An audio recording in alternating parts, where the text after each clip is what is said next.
नमस्कार मंडळी, मी तुमचा लाडका मित्र वरद विजय चव्हाण आणि मी तुम्हा सर्वांचं माझ्या यूट्यूब चॅनलमध्ये स्वागत करत आहे. मंडळी, प्रत्येक यशस्वी पुरुषामागे स्त्री असते आणि प्रत्येक यशस्वी स्त्री मागे एक कामवाली बाई असते. म्हणजे हे मी म्हणत नाहीये बरं का, हे मुक्ता बर्वे यांच्या मुखातून म्हणजेच त्यांच्या व्यक्तिरेखेच्या मुखातून आलेलं हे वाक्य आहे. आणि फ्रँकली स्पीकिंग, नाच ग घुमा याचं जेव्हा एक प्रमोशनल सॉन्ग आपल्या भेटीला आलं होतं, ते गाणं बघून तर नो डाऊट अपेक्षा खूप उंचावल्या आणि मला सुद्धा कधी एकदाचा हा सिनेमा बघतोय असं झालं होतं.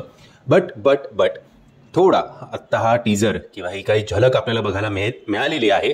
ती झलक बघितल्यानंतर थोडा मनात कन्फ्युजन झालं की आपण एखादा सिनेमा बघायला जाणार आहोत थिएटरमध्ये की एखादी वेबसिरीज, ॲमेझॉन प्राईमवरची वेबसिरीज अमुक तारखेला रिलीज होणार आहे. म्हणजे नॉर्मल कॅमेरा वर्क आणि या दोघांची ॲक्टिंग तर नो डाऊट दोघांची म्हणजे सगळ्यांचीच कमालीची आहे. दोघांची केमिस्ट्री सुद्धा चांगली वर्क होते. ॲम्ब्युलन्ससाठी माफी असावी. दोघांची केमिस्ट्री सुद्धा चांगली वर्क होते आणि जे normal day to day life एक ओनरचे तिच्या कामवाली बाईकडनं जे काही अपेक्षा असतात की हिनी वेळेत यावं, मला पण इतर काही दिवसभराची कामं आहेत किंवा मला ऑफिसला जायचं आहे किंवा अरे बापरे तेल केवढं वापरलं, अरे बापरे लादीचा तो कोपरा बरोबर नाही पुसला हिनी, याव आणि त्याव. आणि कामवाली बाईचं बेअरिंग नम्रताने ज्या प्रकारे पकडलं आहे ते पण खूप कौतुकास्पद आहे. माझं ऑब्जेक्शन ओव्हरऑल लिखाणाच्या बाबतीत किंवा ॲक्टिंगच्या बाबतीत नाहीच आहे. टेकिंग ज्या प्रकारे आपल्याला आत्ता तरी टीजरमध्ये दिसतंय ते बघून जरा मी डिसअपॉइंट झालोय, हे सुद्धा तेवढंच खरं आहे. एनिवेज, बघूया यांच्या ॲक्टिंगच्या पुढे, यांच्या केमिस्ट्रीच्या पुढे आणि स्टोरीच्या पुढे आपल्याला या सगळ्या गोष्टींचा विसर पडेल अशीच आशा करतो.